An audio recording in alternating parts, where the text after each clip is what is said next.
What's up, guys? Today's the 100th video. We got one here. We're going to kick off with insolent audits. Modern women are shocked that men are going their own way. Let's get into it. Here's why the guy should always pay for the first date. Okay, so it's pre-date and post-date expenses. I'm gonna start with pre-date. Guys, post-date, a lot more taxing. But the pre-date are pretty self-explanatory and they're probably unique to each person. These are the things a woman goes through to feel the most confident on a date. I don't want to hear in the comments like if this hits the wrong algorithm. We don't ask you to do those things. I don't give a f. We've been conditioned, and to feel most comfortable, we're gonna do these things. It's making sure your nails are done. You like the way your hair looks. Taking the time to shave. It's the cost of an Uber. Last time I did something like this, somebody was like, no, the guy's coming to pick me up. I don't know how safe that is. I'd prefer to take the Uber and I'd prefer to have it on my account. It's the lack of feeling of safety when you're meeting a guy for the first time. Teeth whitening. It's the time, resources, energy. I love getting ready, but like, girls know, getting ready for a first date, having the outfit, feeling confident, there are steps involved. And here are the post-date expenses. You're gonna need to book an emergency session with your therapist. You are going to need a back brace from carrying the conversation. You're gonna need a ticket to a comedy show just to prove that funny men exist. It's funny, I was looking up like male comedians. I wanted to find one that was like popular but not problematic. Nearly impossible. Stop saying women aren't funny. Women are the funniest right now. I wanted to put Nikki Glaser up there. You're gonna need a teddy bear just to save you from all the nightmares you're gonna have from what you saw growing under his fingernails. You're gonna need to drink it off with some friends. You're gonna need to like douse your whole body in mouthwash because of the esophagus kiss that he gave you at the end of the night. This is just for the pain. Right, I'm not a man hater. I don't want to hear any of that, but the dating landscape for women right now sucks. So this is just my funny take on it. I hope this hits the women's algorithm and not the men's, because damn, they can't handle it. Anyway, let me know if you agree, if you disagree, if you thought I missed anything, and yeah. The only thing you miss is that I need a couple shots of rum right now. Jesus. But here we go. We got women's expense reports for dating. I mean, look, nobody asked you to wax, tan, exfoliate, and climb Everest in stilettos before grabbing dinner at Applebee's. Jesus Christ. You choose that. Pre-date expenses, I mean, that's a you problem, not a me problem. Post-date, therapy, comedy shows, and because a guy wasn't funny enough, who's really the issue here? Also, that whole dating landscape sucks for women bit. Try being a man. Maybe stop treating men like walking ATMs and conversation might flow a little bit better. I mean, this isn't an algorithm problem, it's a priorities problem. Yeah, man can handle it, and we've been handling nonsense like this for decades. Let me tell you, the ick is icking. Welcome to my morning coffee recap. I'm gonna go grab a coffee and we'll come back for a little chit chat. So cold this morning. Hello, how are you? Thank you. White chocolate mocha. Delicious. Now let's chat. First and foremost, this was not my first date since the divorce, but it was my first date with someone who had kids. On my way over to the date, I did think about him having a 2-year-old and how it might be a red flag, but I wanted to give him the benefit of the doubt. When we got to the restaurant, we started off at the bar until our table was ready, and we were having pretty good conversation. I'm not much of a drinker, so 20 minutes into our date, I still had my drink at the bar, but our table was ready, so I just brought it with me. Anyone who knows me knows that I babysit my drinks and I rarely ever finish them. We get to the table and we start having more serious conversations about, our previous marriage, our kids, things like that. And so I really thought the first half was promising. When it came to ordering, the waitress came up and she asked us if we wanted to order any appetizers. He told me he was vegan, okay? And I was like, oh, so you don't eat fish either? And he said he did not eat fish. But this man ordered oysters. He said he normally doesn't eat oysters, but this was a special occasion. So I don't really mind oysters, but he didn't even ask me what I wanted. He just ordered oysters and he insisted that I eat them. And if you know about oysters, do you know where I'm going with this? Let me tell you, the ick is icking. Welcome to my morning coffee recap. I'm gonna go grab a coffee and we'll come back for a little chit chat. So cold this morning. Hello, how are you? Thank you. White chocolate mocha. delicious. Now let's chat. First and foremost, this was not my first date since the divorce, but it was my first date with someone who had kids. On my way over to the date, I did think about him having a 2-year-old and how it might be a red flag, but I wanted to give him the benefit of the doubt. When we got to the restaurant, we started off at the bar until our table was ready, and we were having pretty good conversation. I'm not much of a drinker, so 20 minutes into our date, I still had my drink at the bar, but our table was ready, so I just brought it with me. Anyone who knows me knows that I babysit my drinks and I rarely ever finish them. We get to the table and we start having more serious conversations about, our previous marriage, our kids, things like that. And so I really thought the first half was promising. When it came to ordering, the waitress came up and she asked us if we wanted to order any appetizers. He told me he was vegan, okay? And I was like, oh, so you don't eat fish either? And he said he did not eat fish. But this man ordered oysters. He said he normally doesn't eat oysters, but this was a special occasion. So I don't really mind oysters, but he didn't even ask me what I wanted. He just ordered oysters and he insisted that I eat them. And if you know about oysters, do you know where I'm going with this? He ordered a second one. He kept insisting that I finish my drink. And that to me was also like a huge turnoff because I'm not much of a drinker. And I tell you, my drink was still full. It was actually getting watered down. It was still to the very top. Like, I also drove and he Ubered. So halfway through our date, I could tell he was getting pretty tipsy. That to me was an immediate red flag. The more he started to drink, the more he was telling on himself. He did share some things with me that I can't share online. He shared those details with me in the name of honesty, but I feel like, he was trying to build some sort of fake trust. Also spill a drink on himself, not once, but twice. Once we started to finish dinner, I was just ready to go home, but he was insisting that we go to another location, which was a bar. Mind you, I had already told this man that I would never go to a bar on a first date. I just feel like if someone asks you out for drinks, they have the wrong intentions. I told him I was ready to go home. As soon as I got in the car, I felt so icky and just wanted to get home. I got home, he did text me and asked me if I made it home safe. I said yes, thanks for dinner, and that was it. He has texted me a few times since then, and I have not responded. So I'm just gonna have to tell him this is not gonna work out for me. I would love to know what you guys think. Confessions of a single mom. Yeah, but the ick over oysters, classic. Ick is code for not Chad. He's vegan but eats oysters. It's hypocrisy. I get it. But you didn't mind until the vibe soured. The real problem seems to be his attempt to build trust by oversharing. Guys, don't do that. I get what you're trying to do, but don't do that.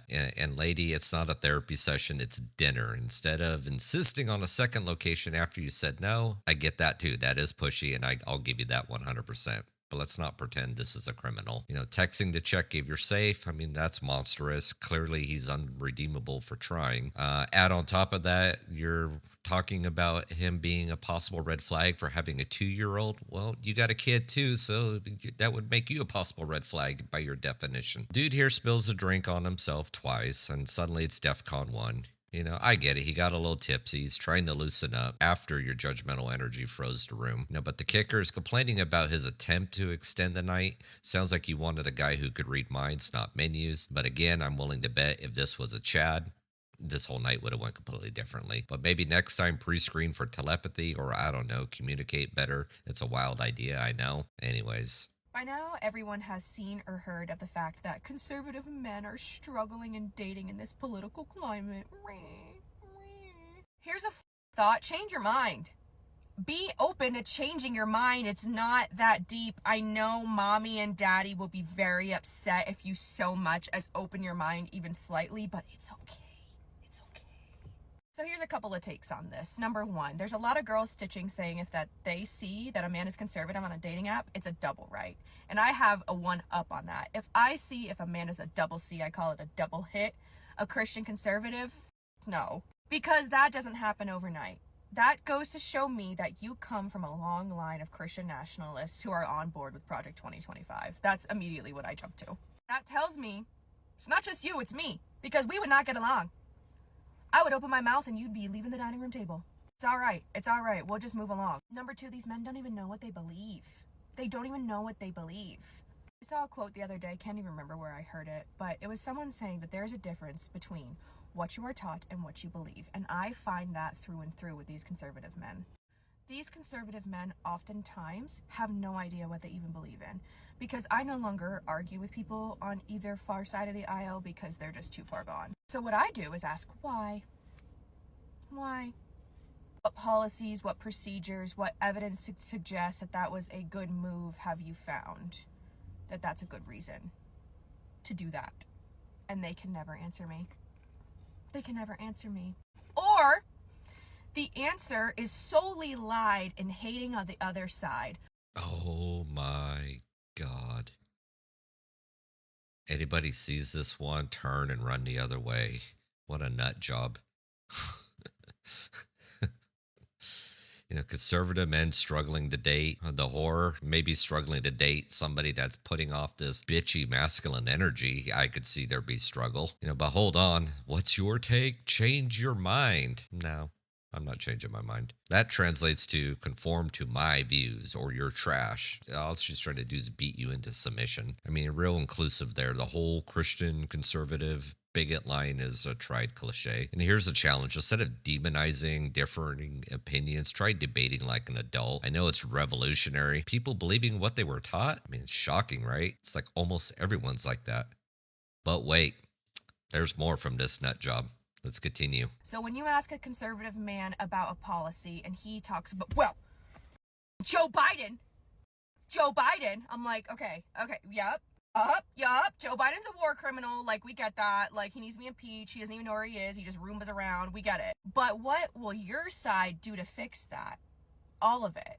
Always Hunter Biden, Nancy Pelosi, and Hillary Clinton. Like, can we just get over that? My God. Oh, and Obama, too. They love that. But if your political opinion doesn't lie in research and or you can't back it up, come correct, stand on business with your political opinion, and or it lies in hating the other side, your political opinion is null and void to me. You literally, you don't even have a political opinion to me. You don't even get to have a political opinion. They're that political alliance because it is the alpha male thing to do. It is beta to be a liberal man. It is rooted in hating and control of women. And that is the only thing that they have to hold on to in that political alliance. Women are going to have political opinions. We're going to have strong ones. It's not the 1950s no longer, bruv. No longer. And I will not shut my mouth. I will never shut my mouth. And I will absolutely not shut my mouth for a man. We are out here begging men to take a look in the mirror. And they are not. And they will not. And this loneliness epidemic that you're not getting wet every other day is going to grow, okay? It's only going to get worse because we are going to shut this down. We're going to shut these legs for further business, okay? So you better get with it or get the fuck out because you're going to get lonelier and lonelier as a product of your own design. Could you imagine being married to that? Ugh. She had some little beta sip man with her, be like trying to worship her every beck and call. He's going to end up just crying in a corner with her like, you're not washing my feet right, down on your knees. And he'd be like, yes, ma'am. Jesus Christ. The nut farm must have opened up and let everybody out. By her words, it's beta to be liberal, alpha to be conservative. To me, that's just her projection. Sure, go ahead and rant about how all conservative men want to control women, and meanwhile proudly proclaiming, I'll never shut my mouth, and irony's dead, apparently. And the loneliness epidemic you're talking about, maybe men are chasing women like you. Yeah, I can see a loneliness epidemic being full scale, but maybe stop gatekeeping what counts as valid political opinions and watch conservatives and relationships improve. But hang on, we're not done with this nut job yet. There's still one more. If I got to kill my brain cells, you guys too. Well, you could actually turn the video off, but I got to watch it. Anyways, I don't have to watch it, but These men should be afraid that we're going to start taking force against them, and that us as women need to start arming ourselves to the point that we are able to take force against men that are attacking us and have multiple options on us at all times, and that we need to set a precedence. We need to start setting a precedence that they will not survive these attacks, these random attacks they decide they want to do while we're running, walking, leaving the gym, leaving our houses. They need to learn that they won't survive it. They won't live. And that I think we need to start taking force for much less. If a man is making you feel uncomfortable on the subway, that if a man's making you feel uncomfortable on the bus, in the park, pepper spray him, pepper gel him, tase him. Men need to start being afraid. They need to start being much more afraid of us. That running up on me in a parking lot will not end well for you. It just won't. And understand that it's automatically not a fair fight. It is automatically not a fair fight. And that your brain is telling you not to harm someone, let it go. Let that aspect of it go. That if someone wants to harm you, it is automatically unfair. And all bets are off. Wow.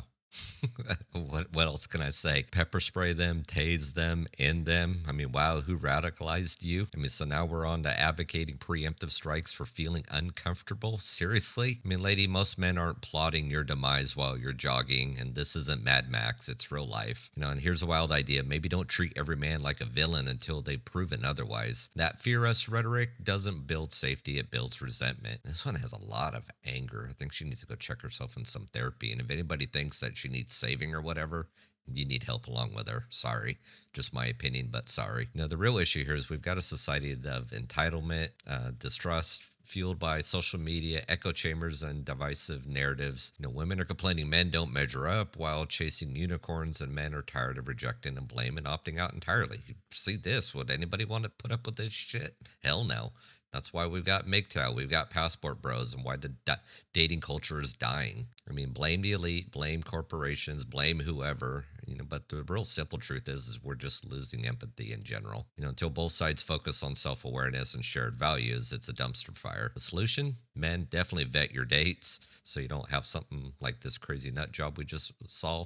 And of course, as always, work on yourself, your body, your mind, your money, your health, and don't waste your time or money on nonsense. And for women, stop treating dates like an audition for sainthood. I mean, it's just getting ridiculous. Well, here's where I would normally call the video, but since I said yesterday, today was the 100th video, we're going to do another incident audit video. We've got women hitting the wall and coping hard. Let's get into this one. Girl, I had got back into the dating game after being divorced, and I thought everything was all cool. I realized I wasted an entire month on somebody that I thought was legit because I did not do my research. If you are on your dating journey, especially if you are over 30 and getting back in the game, let's be friends, you know, because I think we share the same experience, and I'd love to give you my insight on what not to do to avoid and save time. Well, welcome to the jungle. You didn't do your research. It's like we say for men to vet the people they're dating. You should do the same. I mean, what are we, FBI agents? The dating game isn't a casual hobby. This is full-on Hunger Games. Over 30 divorced and re-entering this mess, it's like jumping out of a sinking ship into shark-infested waters. I mean, here's a tip for you. Men and women aren't playing the same game. I mean, if you're looking for legit, but the dudes out here are playing the same game set by women, swiping like it's a part-time job. And also this let's be friends.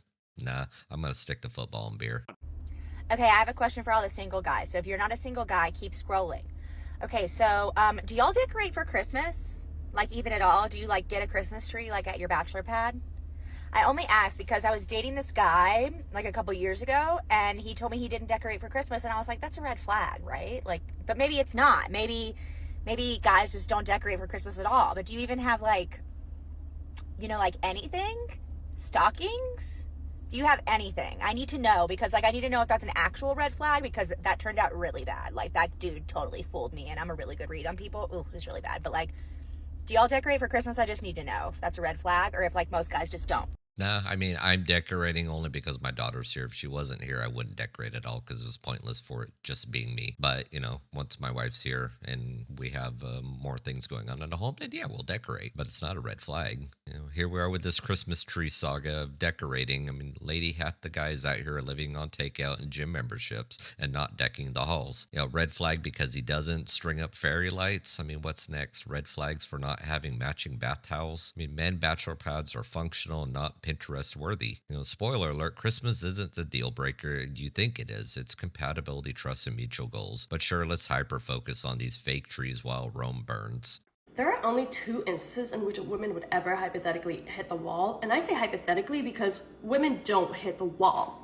Okay? That is a concept invented by men that is projected onto women. But women don't hit the wall. But if they were to hit the wall, hypothetically speaking, the only 2 times they would ever hit the wall would be 1, if they're literally dead, and 2, if they decide to stop taking care of themselves. And I'm not talking about just taking care of your physical appearance, because that is what a lot of women focus all their attention on. But when you as a woman are able to take care of your physical appearance, your physical health, your mental health, your emotional health, your spiritual health, you're in tune with yourself, you don't neglect yourself, you don't neglect your needs, you have a community of people who support you and understand you, you're never, ever gonna hit the wall. The reason why men love saying you're gonna hit the wall is because they're scared of hitting the wall. They're scared of being old and alone, and they want you to hurry up and settle for them so that they're not old and alone. So it's projection. Not to mention, it's completely untrue that nobody's gonna want you as you get older, as long as you as a woman continue taking good care of yourself, because the amount of men who want you actually increases. That's why I said, you're not gonna hit the wall as a woman unless you're literally or you decide to stop taking care of yourself. Because if you're not gonna stop taking care of yourself, men are constantly gonna want you. Constantly. Even if you're married with kids, divorced, widowed, whatever, they're gonna want you. That is a fact.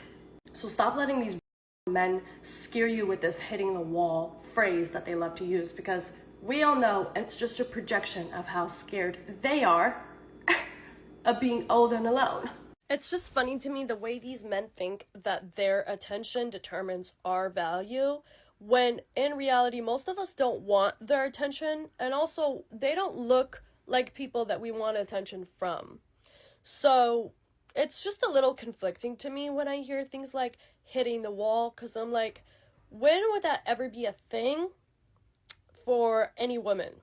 Unless she was literally or stopped taking care of herself. And that's on that. Period.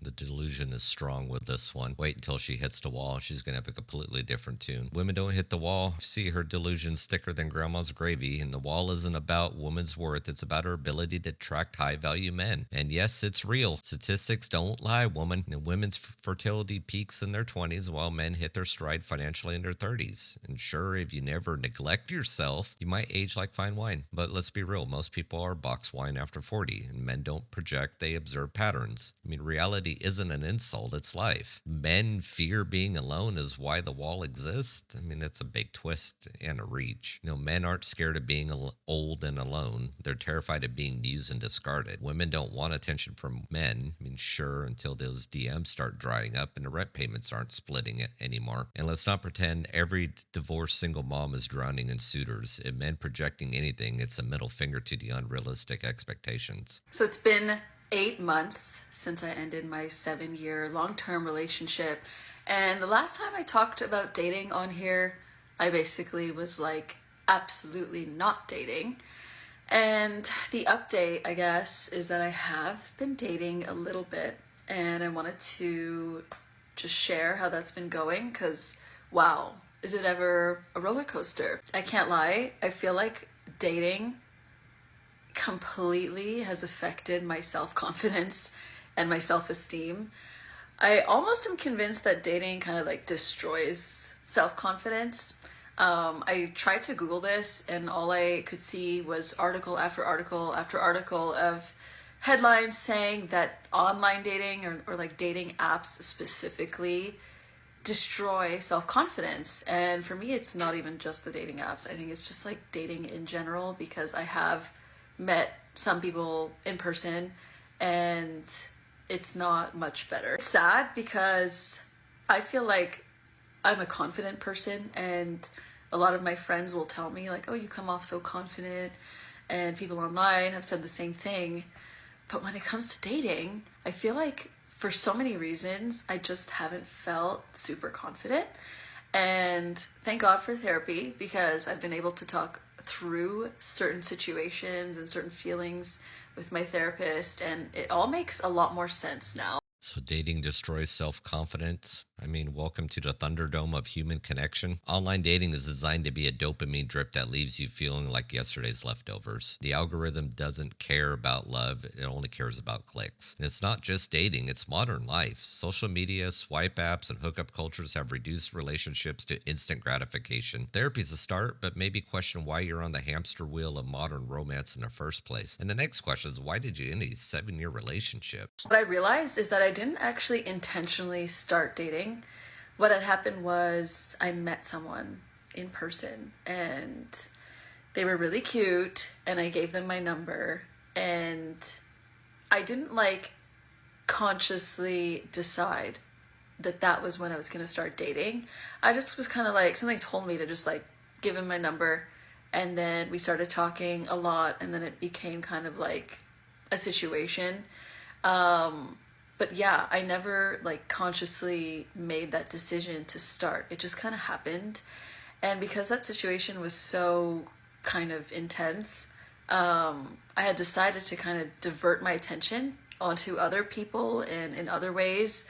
And so that's when I was like, okay, well, I guess I have to start dating now. So it didn't really feel like a choice. I think that's definitely what caused my self-confidence to take a hit, is that it wasn't my choice. And with my therapist, we kind of talked about like what the reasons for dating would be for me.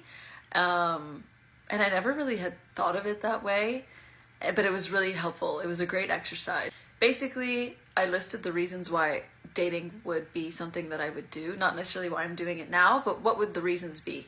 And I had 4. So they were dating for a relationship, dating for just exploration, dating for fun, and basically, and then the last one is dating because I feel like I have to catch up. So you didn't consciously decide to date because giving out your number was totally accidental? I mean, look, life's not a rom-com. You're dating because you feel like you have to catch up. I mean, it almost sounds like you want to ride the carousel. Or is it society whispering nonsense into your ear? I mean, it's one of the two. I mean, newsflash, no one's keeping score. The only scoreboard that matters is your own happiness and peace of mind. Therapy can help untangle this mess, but how about opting out of the circus for a while? Because I missed out on so much time. I was in a long-term relationship and I never really like fully had that dating experience. So those were the 4 reasons, and he had me sit with each of those and notice how each of them felt. And what was shocking was that none of them felt right except for the exploration one. And then I realized that's actually what has worked the best. It's when it switches to like thing that the issues start to happen. So like when it starts off and I'm just dating someone, we're going out on dates, and it just feels like exploratory, it's great and I don't mind it and I actually enjoy it. But then as soon as I'm like, well, what does this mean now? Do they like me? Do they want to like take this further? Do I feel safe? This is like a huge issue, right? Because there's like the whole safety component that is so important. And that's when it starts to become not fun. And then I start to have doubts, and then I start to have like crises. Basically, I was able to narrow down what I'm looking for and what I'm looking to get out of dating. And essentially that's just, I want to explore and I want to find someone that I can safely explore with and have fun with. So that's kind of the direction that I'm heading in. But I will say, it hasn't necessarily been fun. I would not call dating fun at all. So exploration sounds nice, although it does sound like code for riding the carousel. But let's not sugarcoat it. You're dating with training wheels, and that's fine, but maybe don't treat men like a lab experiment while you figure yourself out. I mean, safety is a valid concern, but that's not about dating. That's about the world we live in. The real crisis isn't men, women, or dating. It's the system that profits off keeping us all confused, insecure, and dependent on validation from strangers. I mean, look, dating in 2024 is a rigged casino where the house, aka the corporations and the elites, always win. You know, swipe culture, social media, and feminist propaganda have destroyed traditional relationships. Men go their own way because they're tired of being disposable wallets. Women, meanwhile, juggle societal expectations and their own internal conflicts, often with disastrous results. You know, you want a solution? Ditch the apps, build something real. Men, prioritize your purpose over validation. Women, stop treating men as safety nets or experiments or seeking some type of validation. Together, maybe we can salvage the concept of family from the wreckage. Well, guys, that's the end of the videos here. I'm drained after 2 of them. Damn. But anyways, if you like what you've seen today, hit that like button, share, subscribe, all that fun stuff. Drop me a comment down below what you think, and I'll catch you guys on the next one. Peace.